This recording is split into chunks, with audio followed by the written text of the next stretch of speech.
নমস্কাৰ আলহীসকল, কেনে আছে আপোনালোক? আশা কৰোঁ আপোনালোক ভালে কুশলে আছে। তো শেহতীয়াকৈ আমেৰিকা আৰু ইৰাণৰ মাজত চলি থকা যুদ্ধখনৰ ফলাফল কি হ'ল, কোন জিকিল বা কোন হাৰিল, আজি আমি এই ভিডিঅ'ত সেইখিনি কথাৰ ওপৰত আলোচনা কৰিম। তো বলক ভিডিঅ'টো আৰম্ভ কৰোঁ। আমেৰিকা আৰু ইৰাণৰ মাজত চলি থকা এই যুদ্ধখনৰ প্ৰায় এটা মাহ পাৰ হৈ গ'ল যদিও এই যুদ্ধখন স্থগিত হোৱাৰ নামেই নলয়। কিন্তু কথা হ'ল যে কোন জিকিল বা কোন হাৰিল, এই বিষয়ে জনাৰ আগত আমি জনা উচিত যে আমেৰিকা আৰু ইৰাণৰ মাজত কিয় ইমান ডাঙৰ যুদ্ধৰ আৰম্ভণি হয় বা সূত্ৰপাতটো ক'ৰ পৰা হৈছিল। তো এই বিষয়ে জানিবলৈ হ'লে আমি বহুত বছৰ পিছুৱাই যাব লাগিব।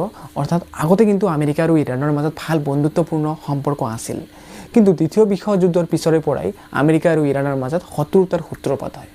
তাৰ উদ্দেশ্য আছিল বা সেই শত্ৰুতাৰ প্ৰধান কাৰণ আছিল যে আপোনালোকেতো জানে যে মধ্যপ্ৰাচ্যিত দেশবোৰত খাৰুৱা তেল বেছিকৈ পোৱা যায়।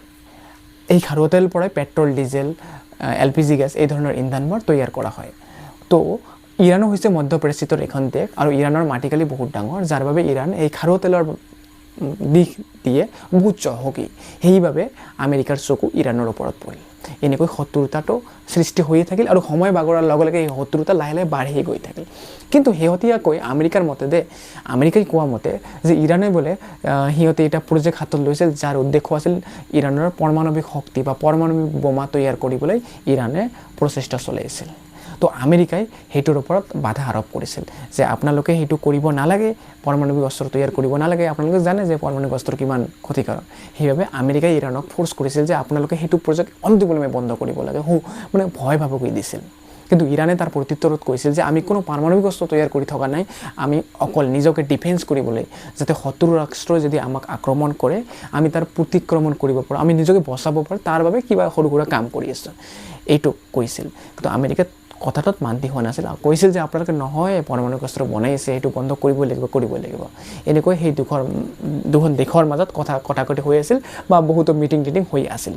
সেই মিটিং চলি থকা বা কথা বতৰা চলি থকাৰ মাজতে এদিন হঠাতে আমেৰিকাই ইৰাণৰ ওপৰত আক্ৰমণ কৰে আৰু এই আক্ৰমণ ইমান ডাঙৰ আছিল বা ইমান ভয়ানক আছিল যে ইৰাণৰ সৰ্বোচ্চ নেতা আয়াতুল্লাহ আলী খামেনেৰ মৃত্যু হয়।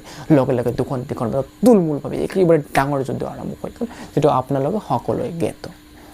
তো তাৰপিছত কি হ'ল, আমেৰিকাই প্ৰথমে ভাবিছিল, জানে যে আমেৰিকা ভাবে সকলো দেশকে সৰু বুলি ভাবে যে আমি বহুত ডাঙৰ শক্তিশালী, আমেৰিকাৰ বহুত শক্তিশালী আছে বুলি আমেৰিকাই ভাবে বা আমেৰিকাৰ ৰাষ্ট্ৰপতি ডোনাল্ড ট্ৰাম্পে ভাবি আহিছে। আপোনালোকে জানে সিহঁতিকৈ আমেৰিকাই বহুত কেইজন সৰু সুৰা দেশৰ ওপৰত আক্ৰমণ কৰিছিল। তো সেইবাবে আমেৰিকাই সেইটো মানে এটা মেইনটেইন ৰাখিছিল গোটেই বিশ্বৰ আগত যে আমি ইমান ডাঙৰ শক্তিশালী। সেই উদ্দেশ্য হাতত ৰাখি ইৰাণৰ ওপৰত আক্ৰমণ চলাই দিছিল। কিন্তু এই হিচাপতে জনা উচিত যে আমেৰিকা আৰু ইৰাণৰ মাজত মানে বহুত ডাঙৰ দূৰত্ব আছে। আমেৰিকা ক'ত, ইৰাণ ক'ত। তো আমেৰিকাই যদি ইৰাণৰ ওপৰত আক্ৰমণ কৰিব বিচাৰে, ডাইৰেক্ট আক্ৰমণ কৰিব নোৱাৰে। আমেৰিকাই ইৰাণৰ ওচৰে পাঁজৰে দেশ যিবোৰ আছে সেই দেশবোৰৰ সহায় ল'ব লাগিব। আমেৰিকাৰ পৰা আহি সেই দেশবোৰত অলপ থিতাপি ল'ব লাগিব, তাৰ পৰাহে এটাক কৰিব লাগিব ইৰাণৰ ওপৰত, কিয়নো আমেৰিকা আৰু ইৰাণৰ মাজত দূৰত্ব বহুত বেছি। তো আমেৰিকাই কিন্তু বহুত আগৰে পৰে, যিহেতু শক্তিশালী দেশ, বহুত আগৰে পৰে মধ্যপ্ৰাচ্যিত দেশবোৰত নিজৰ মানে সামৰিক ঘাঁটি বনাই থৈছিল, যেনেকৈ ডুবাই, UAE, কাটাৰ, ইজৰাইল। সেই দেশবোৰত আমেৰিকাৰ সামৰিক ঘাঁটি আছিল, মানে আমেৰিকাই আহি সেই স্থানবোৰ ব্যৱহাৰ কৰি বেলেগ দেশৰ ওপৰত যুদ্ধ কৰিব পাৰিছিল।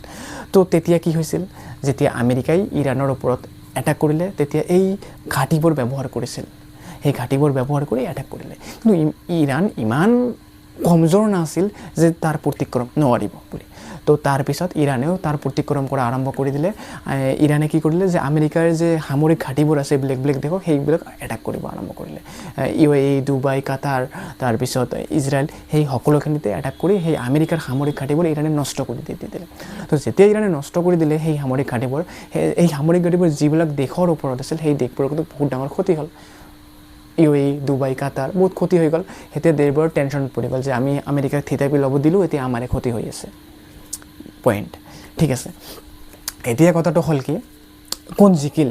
যদি আমি কথাটোৰ উত্তৰ বিচাৰোঁ, কোনো জিকা নাই বা কোনেও হাৰা নাই, ইয়াৰ ডাইৰেক্ট এনচাৰ এইটো হ'ব।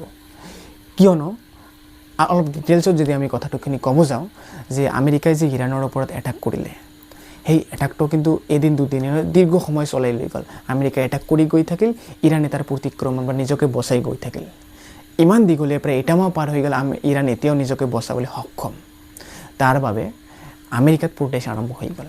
আমেৰিকাৰ যে ৰাষ্ট্ৰপতি ডোনাল্ড ট্ৰাম্প আছে তাৰ বিৰুদ্ধে আমেৰিকাৰ জনতাই ৰাজপথত ওলাই আহিল যে আপোনালোকে জানে যে এটাক যেতিয়া বেছি হৈ থাকিব এখন দেশৰ বহুত টকা খৰচ হৈ থাকিব তেতিয়া আমেৰিকাৰ কিছু মানুহে জনসাধাৰণে ডোনাল্ড ট্ৰাম্পৰ বিৰুদ্ধে প্ৰতিবাদ আৰম্ভ কৰিলে যে আপুনি এটাক বন্ধ কৰিব লাগে কি লাভ আমাৰ এটাক কৰি অকল নিজৰ শক্তি প্ৰদৰ্শন কৰিবলৈ যে আপুনি এটাক কৰি আছে আমাৰ দেশৰ প্ৰতিদিনে হাজাৰ মিলিয়ন ডলাৰ টকা নষ্ট হৈ গৈছে তাৰ বাবে আমেৰিকাৰ জনতাই ৰাজপথত ডোনাল্ড ট্ৰাম্পৰ বিপৰীতে প্ৰতিবাদ আৰম্ভ কৰিলে যিটো গোটেই বিশ্বৰ মানুহ চাই আছে যে এখন দেশৰ ইমান ডাঙৰ নেতা এগৰাকীৰ বিৰুদ্ধে যেতিয়া দেশৰ জনসাধাৰণে প্ৰতিবাদ কৰে এইটো বহুত লজ্জাজনক কথা হয় এইটো মানে লজ্জাৰ ক্ষেত্ৰত কিন্তু হাৰি গ'ল আমেৰিকা বা ডোনাল্ড ট্ৰাম্পে এটা কাৰণ গ'ল হৰা নাই যুদ্ধত কিন্তু এটা মানসিকতাৰ দিশ দি এনেকুৱা দেখা যায় এতিয়া দ্বিতীয়টো হ'ল কি আমেৰিকাই যে ইমান দূৰৰ পৰা আহি ইৰাণৰ ওপৰত এটাক কৰি দিয়ে তো এটা খৰচ হয় ন আৰু সকলোতকৈ ডাঙৰ কথা যে আমেৰিকাৰ মিছাইলবোৰৰ বহুত বেছি দাম সাপোজ মানি লওক যে আমেৰিকাই যেটা 4,000 মিলিয়ন ডলাৰৰ মিছাইল মাৰিল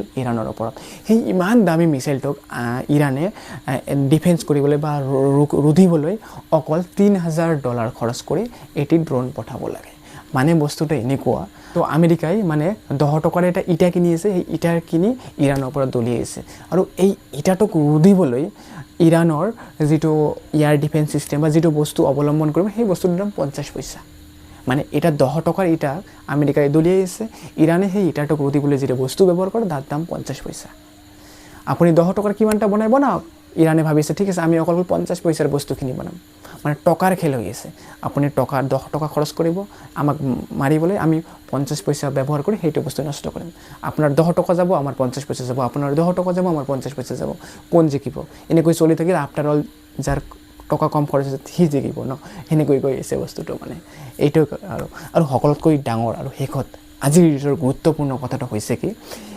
ইৰাণৰ লগত যে এটা হৰমুজ প্ৰণালী আছে যিটোৰে সমুদ্ৰিক পথ যিটোৰে ইমান ডাঙৰ আদান প্ৰদান হয় হেতুৰে তেল আহে পেট্ৰল আছে ডিজেল আহে এলপিজি আহে যাৰ বাবে অলপ মূল্য বৃদ্ধি হ'ব ভাগ হৈছে না এটোতো আপোনালোক সকলোৱে জানে না সকলোতকৈ ইম্পৰ্টেণ্ট কথা হ'ল যে ইণ্টাৰনেটটো সমুদ্ৰৰ তলৰে তাৰ বিষয়ে আছে না মই ইয়াৰ ভিডিঅ' এটাত ভালকৈ বুজাইছিলোঁ যে ইণ্টাৰনেট কেনেকৈ কাম কৰে সমুদ্ৰৰ তলৰে তাৰ থাকে কেবল থাকে সেই কেবলেৰে ইণ্টাৰনেট চলে যদি আপোনালোকে সেইটো ভিডিঅ' চোৱা নাই এই ভিডিঅ'টোৰ তলত লিংক থাকিব গৈ কিনে চাই আহিব পাৰে তো এতিয়া কথা হ'ল যেহেতু ইণ্টাৰনেট সমুদ্ৰৰ তলৰে থাকে ন তাৰ এবাৰ বিষয় থাকে এই হৰমুজ প্ৰণালী যৰ মাজেৰে জাহাজবোৰ পাৰ হয় এলপিজি টেংকাৰৰ ইমান দিনে শুনি আহিছে সেই হৰমুজ প্ৰণালীৰ তলত আকৌ তাৰ আছে ইণ্টাৰনেটৰ কেবল বিষয় আছে তো এতিয়া শেহতীয়াকৈ ইৰাণে কৈ আছে যে যদি আমাৰ ওপৰত এটাক বন্ধ নহয় আমি তাৰ কাটি দিম সমুদ্ৰৰ তলত হৰমুজ প্ৰণালীৰ তলত যিবোৰ তাৰ আছে ইৰাণে কাটি দিব তো যদি ইৰাণে এই তাৰবোৰ কাটি দিয়ে প্ৰায় অধা বিশ্ব ইণ্টাৰনেটৰ পৰা ডিসকানেক্ট হৈ যাব